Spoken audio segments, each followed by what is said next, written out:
მოგესალმებით. დღევანდელ არტ-თაიმში გიამბობთ გამოფენაზე, რომელიც განსხვავებული კუთხით გვიჩვენებს თბილისს. არა როგორც უბრალოდ ქალაქს, არამედ ლანდშაფტს, რომელიც ისტორიასთან, არქიტექტურასთან და ლიტერატურასთან ერთად ვითარდება.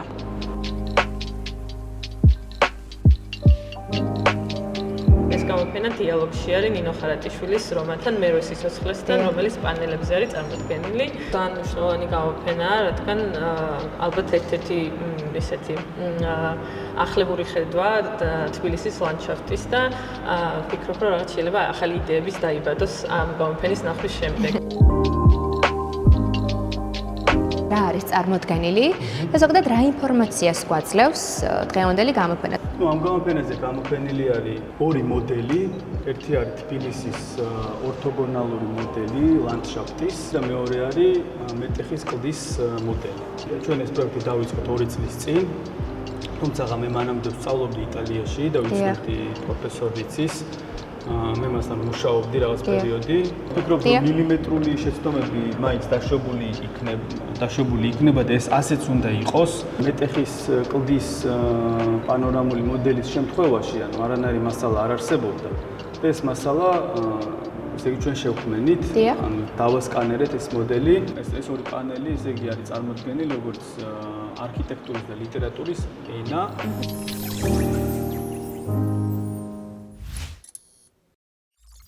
ჩვენი გადაცემის სტუმარია მარიამ ციქარიძე, TBC-ის სახელოვნებო პროექტების კურატორი. მოგესალმებით. დიდი მადლობა მინდა გადაგიხადოთ, რომ მიღოთ გადაცემაში მონაწილეობას. დღეს ვყოფებით გალერეაში, სადაც ძალიან საინტერესო გამოფენა მიმდინარეობს.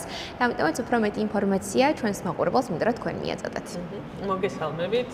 TBC კონცეპტის გალერეა ძალიან მოხარულია, რომ ამ გამოფენას მასპინძლობთ. გამოფენის სათაური არის თბილისი ლანდშაფტის აღმოცენება, რომელიც განხორციელდა თბილისის ქალაქ-გამოსახულების კვლევის უბანთან თანამშრომლობით. მისი ასე ვთქვათ პროექტის გუნდი ძალიან დიდი არის და ბევრმა ადამიანმა იმუშავა, თუმცა პროექტის ავტორი არის იტალიელი არქიტექტორი და თეორეტიკოსი რენატო რიცი. და გამოფენა გაიხსნა 28 თებერვალს, წარმოდგენილია თბილისის ლანდშაფტის მოდელები, ასევე სილიკონის ნეგატივები, ფოტოები და ეს გამოფენა დიალოგში არის ნინო ხარატიშვილის რომანთან მერვე სიცოცხლესთან, რომელიც პანელებზე არის წარმოდგენილი. ასევე მინდა აღვნიშნო, რომ გამოფენის ფარგლებში დაგეგმილია საგამოფენო ტურები, რომელსაც თანაკურატორი დავით ბროცკი და ასევე კურატორი და მკვლევარი ნატა ტატუნაშვილი წარუდგებიან და ეს შეგიძლიათ TBC კონცეპტის და სხვადასხვა არხებში რომ დარეგისტრირდეთ, სარეგისტრაციო ლინკი არის. და ვფიქრობთ, რომ ძალიან მნიშვნელოვანი გამოფენაა, რადგან ალბათ ერთ-ერთი ესეთი ახლებური ხედვა თბილისის ლანდშაფტის და ვფიქრობ, რომ რაღაც შეიძლება ახალი იდეების დაიბადოს ამ გამოფენის ნახვის შემდეგ, მეტყვეთეს სფეროს წარმომადგენლების მხრიდან. და შეიძლება ის თქვა, არა მხოლოდ სფეროს წარმომადგენლები, ზოგადად საქართველოს მოქალაქეებსაც უნდა დააინტერესოს წესით, რადგან მნიშვნელოვანია სხვა კუთხით შევხედოთ და აღვიქვათ ჩვენი ლანდშაფტები, რომელიც წარმოდგენილია თუნდაც დღევანდელ გამოფენაზე. ასევე გამოფენა საკმაოდ მასშტაბური იყო ორგანიზაციის კუთხით, იმიტომ რომ ძალიან ბევრი ადამიანი იღებდა მონაწილეობას თქვენც როგორც აღნიშნეთ. ამიტომ ჩვენს მაყურებელს მინდა მივაწოდოთ ინფორმაცია, როგორც ქართველი, ასევე უცხოელი არტისტების საშუალებით შეიქმნა ის, რაც დღეს არის წარმოდგენილი და ამის შესაძლებლად იყო იტალიური გუნდი ჩართული, როგორც ვახსენე რენატო რიცი, ძალიან მნიშვნელოვანი იყო და საინტერესო გამოფენის გახსნის დღეს ასევე რენატო რიცმა ჩაატარა ლექცია, რომელიც საკმაოდ ისეთი და ბევრი ხალხი დაესწრო და ძალიან საინტერესო იყო და თუ შესაძლებელი იქნება და სურვილი ექნება დამთვალიერებელს უბანის ვებ გვერდზე შეუძლია სრული ლექციის ნახვა და მართლაც შთამბეჭდავი გამოცდილება იყო გამოფენასთან ერთად ამ ადამიანის მოსმენა. ასევე ჩვენი გალერეა ყოველთვის თანამშრომლობს სხვადასხვა ორგანიზაციებთან, თუ ხელოვანებთან, თუ ჯგუფებთან და პლატფორმებთან, მათ შორის ეს ერთ-ერთი გამორჩეული კავშირია და ვცდილობთ, რომ ეს რაღაცნაირად ძლიერი კავშირები ჩამოვაყალიბოთ და თან ეს საერთაშორისო გამოცდილება ყოველთვის დიდი სურვილი გაქვს, რომ გავუგზავნოთ ახალგაზრდებს და საქართველოშივე გქონდეს ამის საშუალება, რომ ვნახოთ ესეთი გამოფენები და რაც ძალიან მომხიბვლელი იყო ამ პროექტში, ჩვენ თავიდანვე ამ პროექტის მხარდამჭერები ვიყავით, 2 წელია გრძელდება ამ პროექტზე მუშაობა და დაგვირგვინა გამოფენი, თუმცა ყველაზე ესეთი შთამბეჭდავი იყო, რომ 100-მდე სტუდენტი იყო ჩართული და ამ ადამიანებმა მიიღეს ესეთი სერიოზული და კარგი გამოცდილება.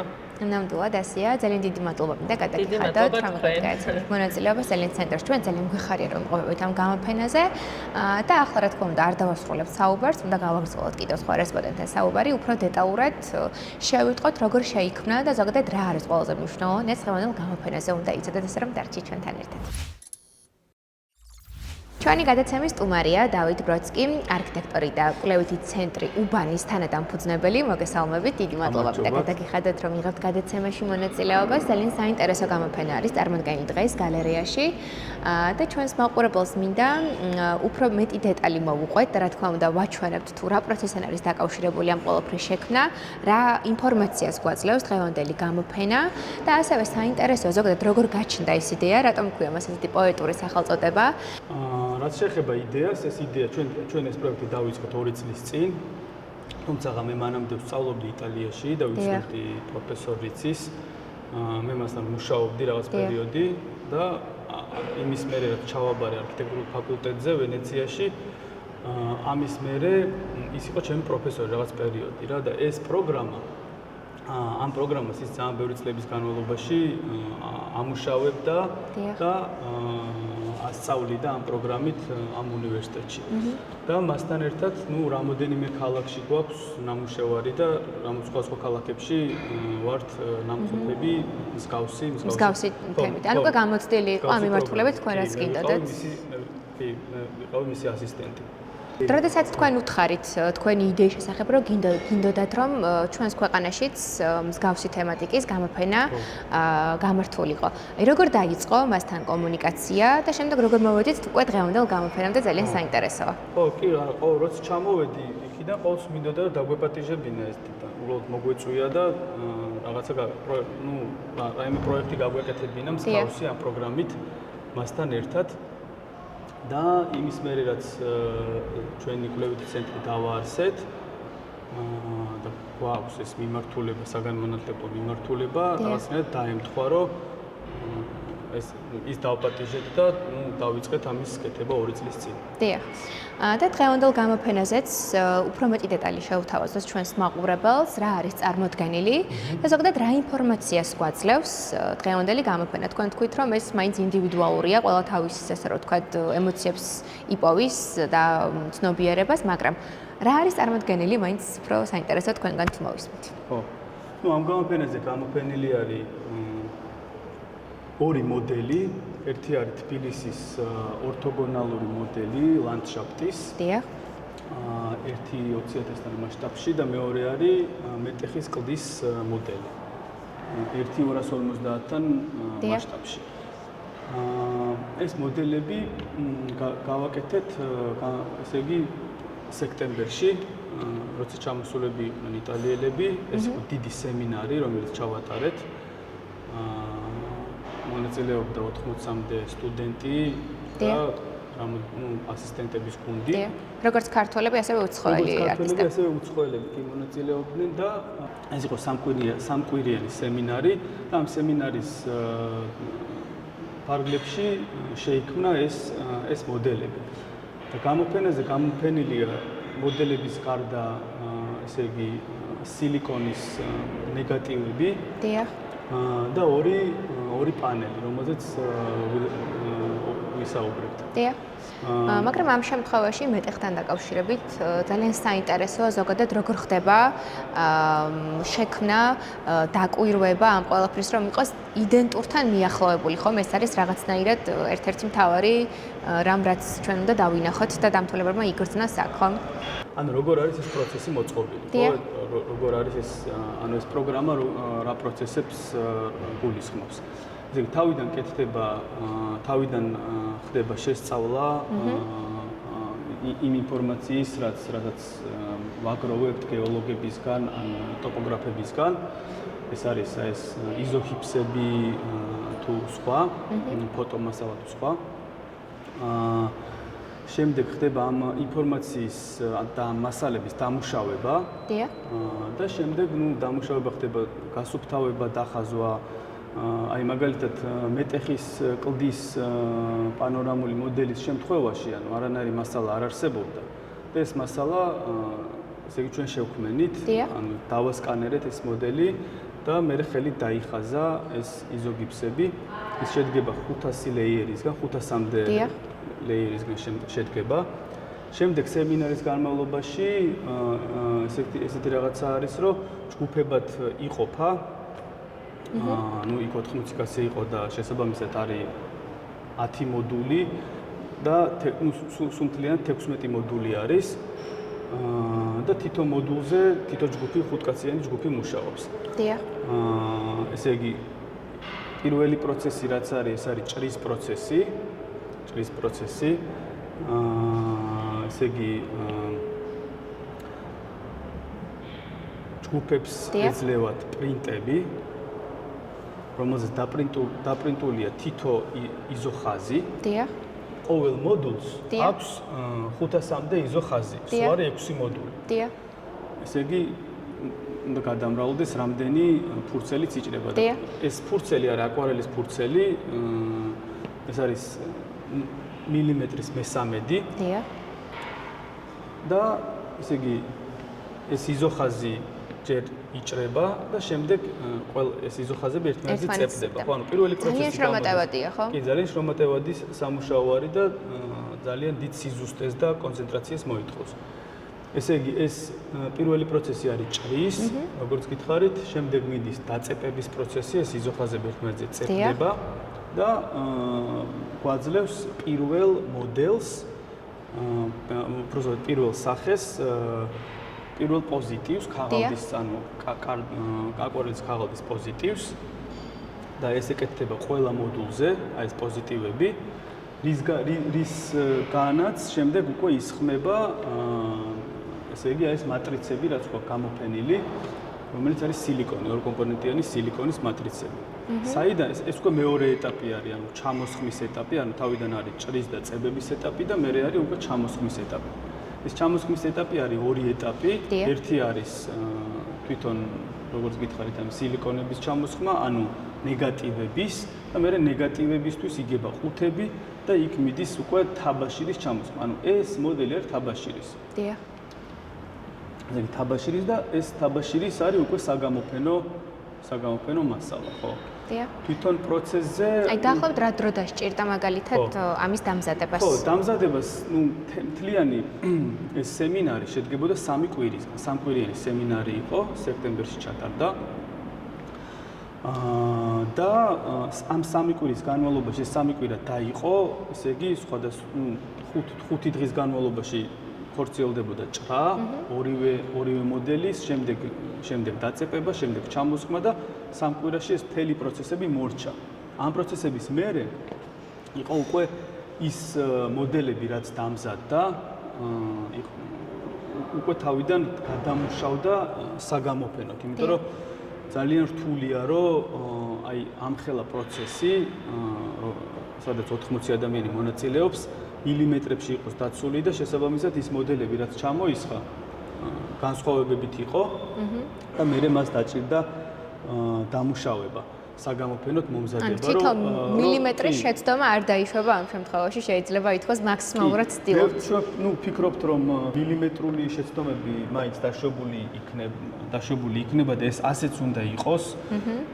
მაშინ სხვა შემთხვევაში ეგ რო არ იყოს მისაღები, ბავშვად ჩამოისხმა გაკეთდებოდა 3D პრინტერი და ამაზე ბევრი ხშირად ისმევა ხოლმე კითხვა, ანუ რატო არ კეთდება ეს მოდელები 3D პრინტერი და რატო ვაკეთებ? აი რატომ მაგალითად? ეს არის საგანმანათლებლო პროცესი, სადაც სტუდენტებს, ვინც არიან ჩართულები, საქმე აქვთ მასალებთან, საქმე აქვთ ხაზვასთან და შესაბამისად ეს არის საგანმანათლებლო პროცესი და ანვითარებს არქიტექტურულ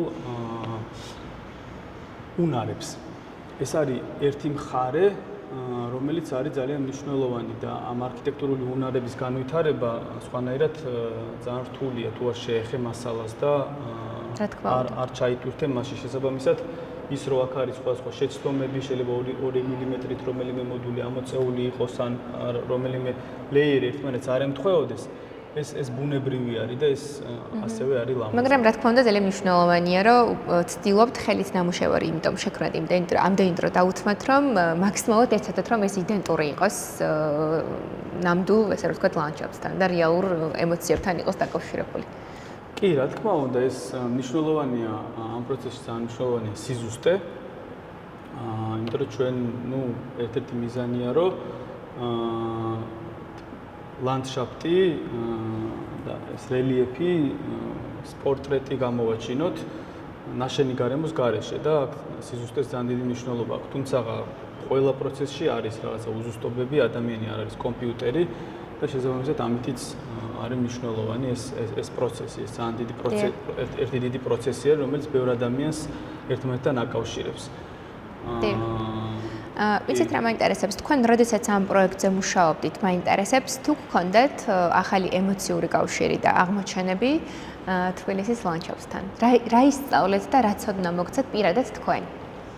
ძალიან მნიშვნელოვანი რაც იყო, ყველაზე მნიშვნელოვანი ეს იყო აი ამ პროცესში ჩართულობა, ძალიან ბევრ ადამიანთან კავშირი და მათი დაკავშირება და რაღაც საერთო მუშაობის გამოცდილება და კონკრეტულად რაც შეეხება ლანდშაფტს, რა თქმა უნდა, აქამდე მსგავსი ფორმით ლანდშაფტი არ იყო გაკეთებული და რა თქმა უნდა საინტერესოა მისი ამ ფორმით დანახვა. ასე უნდა გადავინაცვლოთ სხვა სივრცეშიც და ჩვენს მაყურებელს კიდევ მივაწოდოთ ინფორმაცია დღევანდელი გამოფენის შესახებ და მგონია რომ უნდა დავიწყოთ აი ამ ნაწილიდან.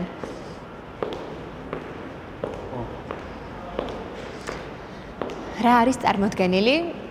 იმიტომ რომ ესე ერთი შეხედვით შეიძლება ადამიანი ვერ მიხვდეს თუ რასთან გვაქვს საქმე. კი, აქ არის წარმოდგენილი 2 პანელი, ერთნაირი მასშტაბის ფურცლებით.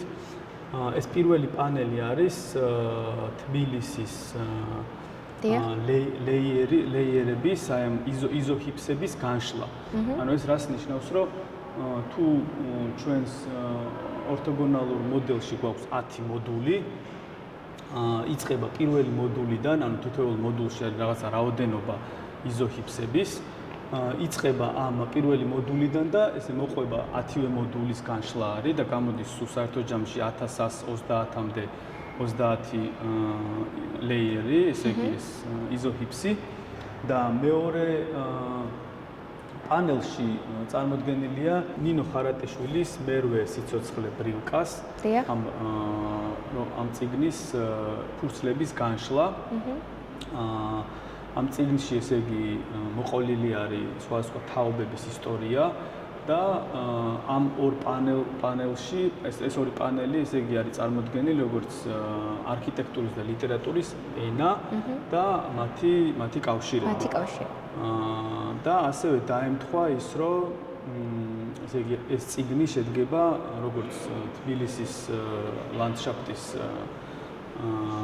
მოდელის ლეიერების რაოდენობა არის 1330-მდე, ასევე ეს წიგნიც 1330 ფურცელია და აი ესეთი კავშირები გაკეთდა. დიახ, ეს მისი იდეა იყო. ეს იყო რენატოს იდეა, რომ ეს ლიტერატურის და არქიტექტურის ენა დაეკავშირებინა აი ესეთი ფორმით. ძალიან საინტერესოა და ასევე მაინტერესებს მნახველების და დამთვალიერებლების, ასე რომ ვთქვათ, ემოციები როგორ იყო. თქვენი აზრით, რამდენად აკავშირებდნენ აი ამ ყველაფერს ერთმანეთთან, ზოგადად საერთოდ გამოფენაზე რაც არის წარმოდგენილი? აი თქვენი აზრით. ჩემი აზრით ალბათ ცოტათი რთული ხო, ჩემი აზრით ალბათ არ იყო ესეთი მარტივი ყველასთვის, რომ ესეთი გასაგები ყოფილიყო ყველა, დავუშვით იგივე ამ ნამუშევრის აზრი, როგორი კავშირები ჰქონდა და რაღაც ისე მოხდა, რომ პრინციპში ამაზე ძალიან დეტალური ინფორმაცია არ მოგვიწია, თუმცა ჩვენს საიტზე ჩვენ პატარა ტექსტი არის ამასთან დაკავშირებით დაწერილი, რომელიც არის გამოფენილი. თუ შეგეძლიათ რომ გითხრათ რა წერია. როგორ უკავშირდება თაობების ისტორია, რომელიც რაღაცა ესე ფენებად არის მოყოლილი, ლანდშაფტის ზოგადად ლანდშაფტს, რომელიც ასევე ფენებად არის გამოსახული ამ გამოფენაზე და ასევე აქ არის სიმბოლური კავშირები, იქ არის პერსონაჟი, ბრილკა, მთავარი პერსონაჟი, რომელიც არის რაღაც დაუმორჩილებელი ხასიათის და ეს სიმბოლურად ასევე უკავშირდება ლანდშაფტს, რომელიც ასევე არის თავისი ბუნებით დაუმორჩილებელი. ნამდვილად ასეა, მაგიტომ არის ესეთი აღმოფრთოვანებელი სილამაზის მქონე და ასევე ჩვენს მაყურებელს მინდა უთხრათ, ზოგადად რატომ არის მნიშვნელოვანი და საინტერესო, რომ ლანდშაფტის შესახებ უფრო მეტი ინფორმაცია გქონდეს? თქვენი აზრით და თქვენი გამოცდილებით, დაკვირვებით თუნდაც დღევანდელი გამოფენისთვის მზადების პროცესში რაც მიიღეთ ეს ცოდნა. აი რაღაცნაირად რას ფიქრობთ ამასთან დაკავშირებით? რას მისცემს მათ აი ეს ინფორმაცია, რომელიც დღევანდელ გამოფენის მთავარი მიზანი შეიძლება დავურქვათ, რომ არის? პირველ რიგში შეიძლება ითქვას, რომ ეს მოდელები, რაც შეიქმნა და ეს სურათი, ეს არის ლანდშაფტის პორტრეტი და ეს არის ნაშენი გარემოს გარეშე. იმ სახით მოცემული, როგორი სახითაც ეს რელიეფი შეიქმნა მილიონობით წლის წინ. და ასევე მნიშვნელოვანია ვიცოდეთ, რომ აქ ესე იგი ეს ნამუშევრები არ არის იმისთვის, რომ გადაჭრას რაიმე ურბანული პრობლემა ან წამოჭრას რაიმე ლოკალური ურბანული პრობლემატური საკითხები, არამედ ეს არის უბრალოდ იმაზე, რომ ეს არის რეპრეზენტაცია აი ამ რელიეფის და არის იმაზე, რომ ხელახლა გადავიაზროთ და დავფიქრდეთ ზოგადად ქალაქის რელიეფზე. კი ბატონო, ძალიან საინტერესოა, რადგან მსგავსი სტილის გამოფენა ჩვენს ქვეყანაში მე არ მახსენდება, რომ ჩატარებული იყოს და გვაძლევდეს ამ ინფორმაციას, რომელიც დღეს არის წარმოდგენილი. ამიტომ ჩვენს მაყურებელს აუცილებლად მინდა უთხრა, რომ დაესწროს გამოფენას, ნახოს, იმიტომ რომ ძალიან ბევრი ადამიანის შრომა არის ჩადებული, ჩვენ ვთქვით 80-მდე არტისტმა მიიღო ამ, ასე რა ვთქვათ, გამოფენის მზადებაში მონაწილეობა, ხომ დავასწროთ? 80-მდე სტუდენტი იყო ჩართული და 15-მდე ასისტენტი, ამას დამატებული იტალიელების ჯგუფი, სამკაციანი ჯგუფი და სულ დაახლოებით 100 კაციანი ჯგუფი საერთო ჯამში მუშაობდით სემინარის პროცესში და მე დაახლოებით 20 კაციანი ჯგუფი მუშაობდით თვითონ გამოფენის კეთების პროცესში. კი ბატონო, ძალიან დიდი მადლობა მინდა გადაგიხადოთ, რომ მიღებდით გადაცემაში მონაწილეობას, ისევ შევახსენებ ჩვენს მაყურებელს, რომ საკმაოდ საინტერესო გამოფენა, ვისაც გსურთ განსხვავებული ინფორმაციის მიღება.